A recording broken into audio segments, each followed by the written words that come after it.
What's going on, everybody? This is Dale from Upstate Bets. I'm here with my partner Riaz. This is week 7 of the NFL, and we're bringing you a Fire 5. So, basically, the Fire 5, we're going to talk a quarterback, two running backs, a wide receiver, and a tight end. So, if you guys like that format, unless you guys want us to give it like a little lineup builder or something, this is the kind of the same format we do for NBA. So, if you guys are liking it, drop a comment down below, and then also check out our Prize Picks videos. We do those daily, so I know you guys are liking those, so keep up the support. So we'll jump to quarterback, man. Who do you like? We like Ryan Tannehill here. Super high game total at 57, playing against the Chiefs at 6'4".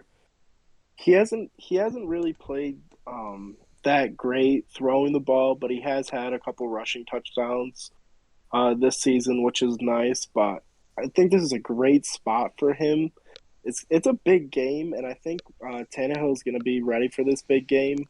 Um, the Monday night game against Buffalo was tough, but Buffalo has a much better defense than the Chiefs do. So I think Tannehill here is in a good spot, and at 6'4", with the game script being 57, the over under the game total, it's just tough to pass up a quarterback like that.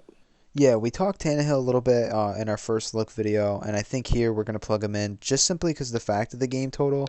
I think Henry's going to go high owned, so if you're going to be a little contrarian and think that Tannehill is going to have like the kind of not necessarily better game, but just like going to be like the focal point. Not I'm not even saying really the focal point, but just like going to be more involved rather than Henry. Because the issue is that Henry takes away touchdowns from Tannehill in terms of being in the red zone. So if that can make a shift this game, I'll say Kansas City, stack the box, but I mean Henry will carry the box to the fucking end zone, so it doesn't really matter.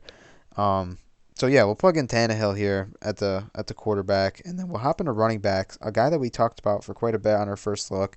Probably going to be like 40% owned, if not higher. Is Daryl Henderson just in a smash spot? I think this is a game where he's going to get that 100-yard bonus, something we haven't gotten yet, and he's still putting up awesome numbers. Touchdown in just about every game so far. And I like this spot just because the Rams are super heavy favorites, and I think they're going to go up big, and especially early. And this is just going to be a spot where he's going to play well. You can look to a guy like Sony Michel is his backup. I think Henderson here, especially at the price, just an awesome spot. So, what do you think, Yeah, Rios? Henderson is in a great spot. We see him kind of involved in the passing game, which definitely helps for DraftKings being a 1 point PPR. But it was awesome to see that this game, just like the last games, got the same kind of game script. They're heavy favorites, and the fact that he touched the ball 21 times is just an awesome thing for someone priced at 6'6". Hopefully, he's not as high owned um, as we think he's going to be. Henderson is a must start in cash games, but hopefully everyone's thinking he's going to be super high owned. So they're trying to be contrarian, but we're just going to stay locked in here and play Henderson, and hopefully he just goes low owned.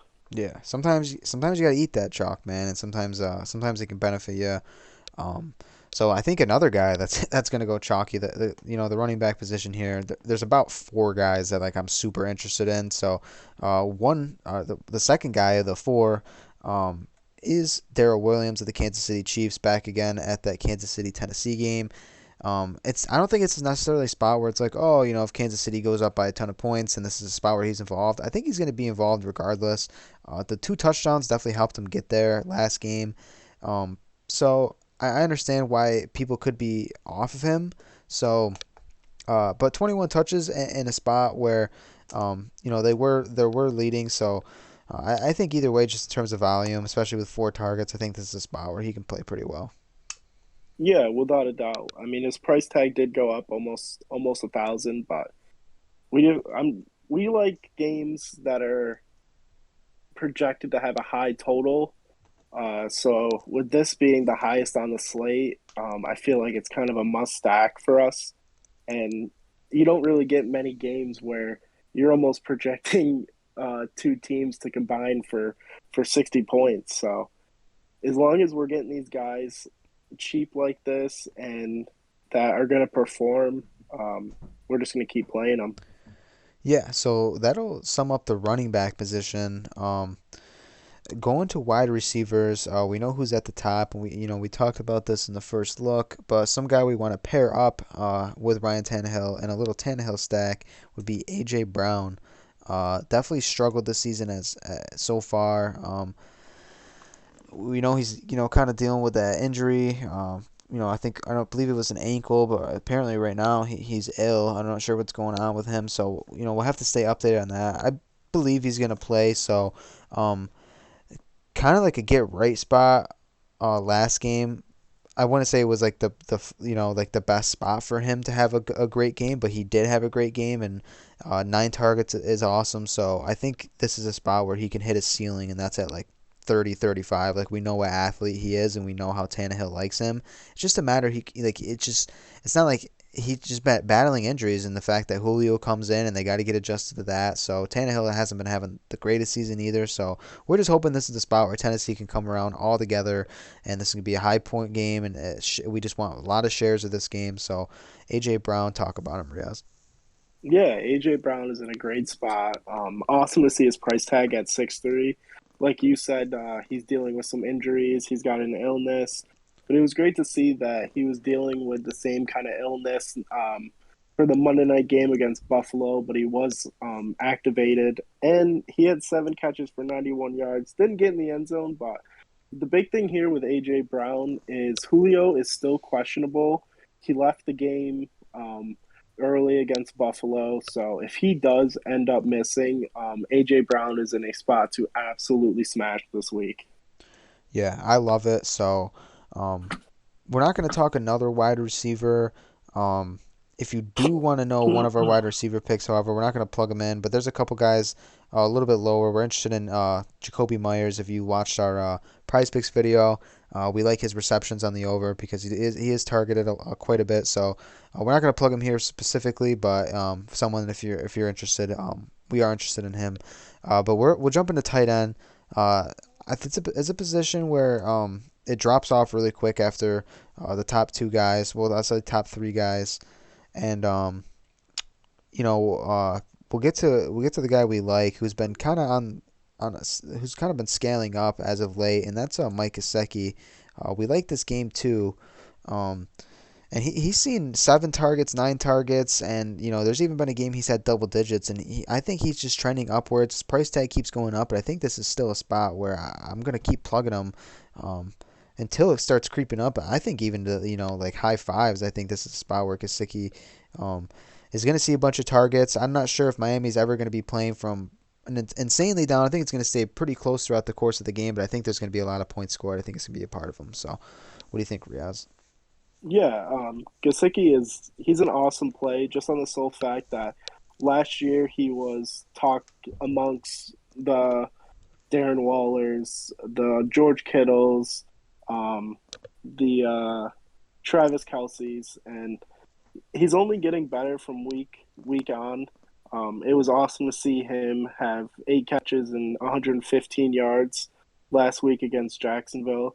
And I mean, Jacksonville and Atlanta are kind of the same team. They don't really have that great a defense.